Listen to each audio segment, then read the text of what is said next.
Selamat berjumpa kembali. Pada kesempatan ini saya akan menyampaikan perhitungan tentang faktor analisis. Di sini akan saya tampilkan data untuk menghitung faktor analisis. Ini adalah data yang kita dapatkan dari kuesioner, dari hasil riset ya, untuk satu fenomena. Katakanlah ini fenomena kenapa orang menggunakan suatu produk tertentu. Ya. Itu ada X1, X2, X3, dan sampai X7. Dan X9 ini adalah Y-nya. Ya. Jadi kalau di regresi adalah untuk Y-nya adalah X9, sedangkan variabel bebasnya adalah X1 sampai X7. Tapi dalam hal ini kita akan melakukan satu analisa faktor dari X1 sampai X7. X1 sampai X7 itu adalah X1-nya delivery speed, X2-nya price level, X3-nya price flexibility, X4-nya adalah manufacturer image, X5-nya adalah overall service, X6-nya adalah sales force image, X7-nya adalah product quality. Nah, untuk menghitung faktor analisis, di sini kita klik analyze, kemudian dimension reduction, kemudian faktor. Nah, kemudian ini X1 sampai dengan X7. Kita pilih, kita masukkan ke sini ya. Kemudian deskriptifnya ini kita centang semua ya, karena ini kita perlukan nanti suatu untuk analisanya, KMO-nya, inverse, reproduce, anti-image ya, kemudian continue ya. Kemudian extraction, ini yang eigenvalue-nya 1, tidak ada lagi yang kita centang, continue ya. Kemudian rotation, nanti kita lakukan belakangan rotasinya ya. Nah, itu saja yang sudah kita setting, kemudian kita oke. Maka kita akan mendapatkan hasilnya, adalah sebagai berikut ya. Hasilnya ini, kita dapatkan hasilnya ini adalah seperti ini ya. Dapatkan, kita share dulu hasilnya di sini, ini hasilnya. Oke. Nah, ini hasilnya adalah di sini adalah nilai rata-ratanya, standar deviasinya, kemudian nilai matrik korelasinya ya. Yang tadi harus kita lakukan analisa untuk matrik korelasi, apakah dia berupa matrik satuan atau tidak.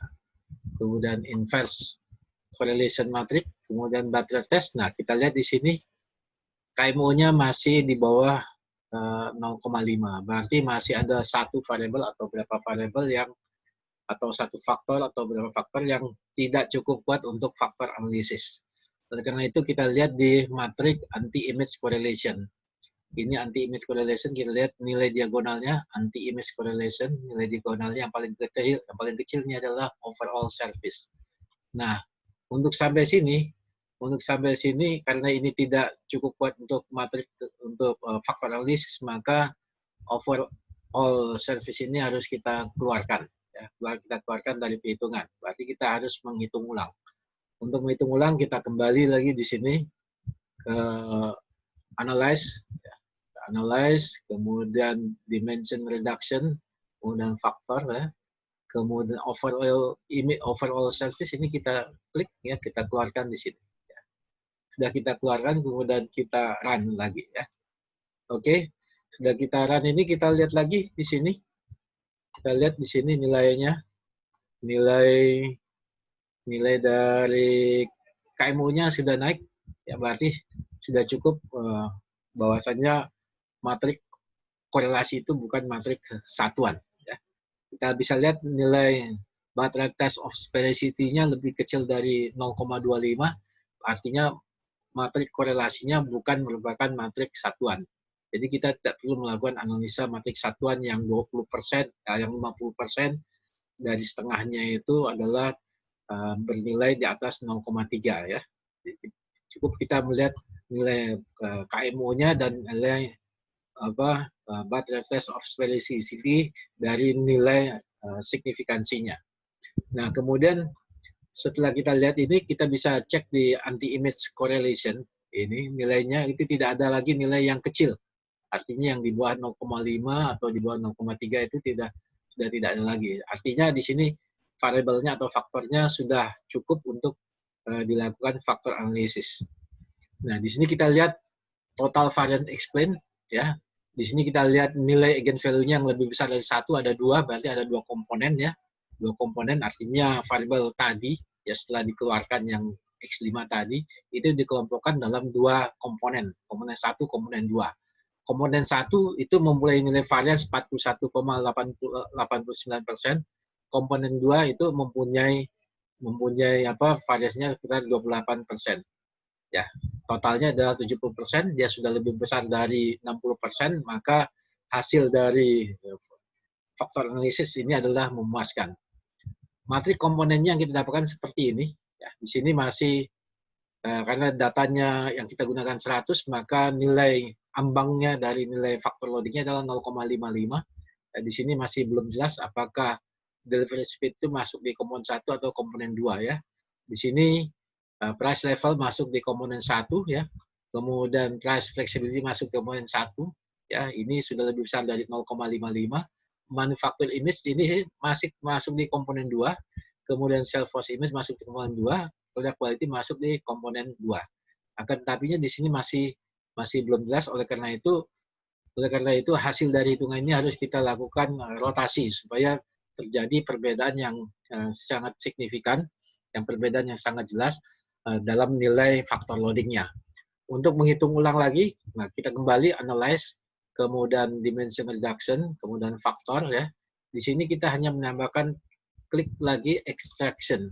Nah, ini tidak perlu, ya. Kemudian kita cancel dulu, kita menggunakan rotation. Yang saya maksud rotation, di sini ada pilihan Parimark, Quartimark, dan Equamark, dan Oblimin. Yang kita gunakan cukup salah satunya saja. Sebagai contoh, ya, di sini kita gunakan Parimark, ya. Kemudian rotated solution, ya, dan loading faktornya ini cukup sudah kita klik seperti ini. Kemudian ini continue. Kemudian kita oke. Maka kita hasilnya ini masih sama, hasilnya sama.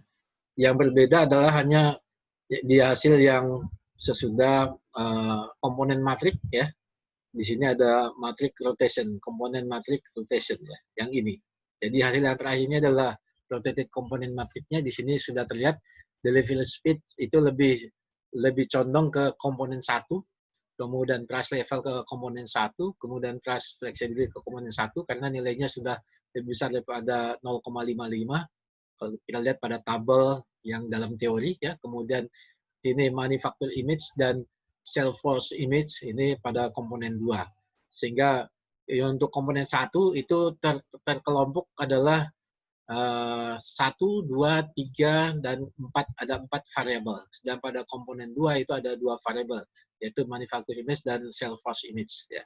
Yang mana untuk kelompok 1, komponen 1, itu memberikan informasi tentang kenapa orang menggunakan produk itu sebesar 39,4%, sedangkan komponen 2 itu adalah sebesar 31,38%.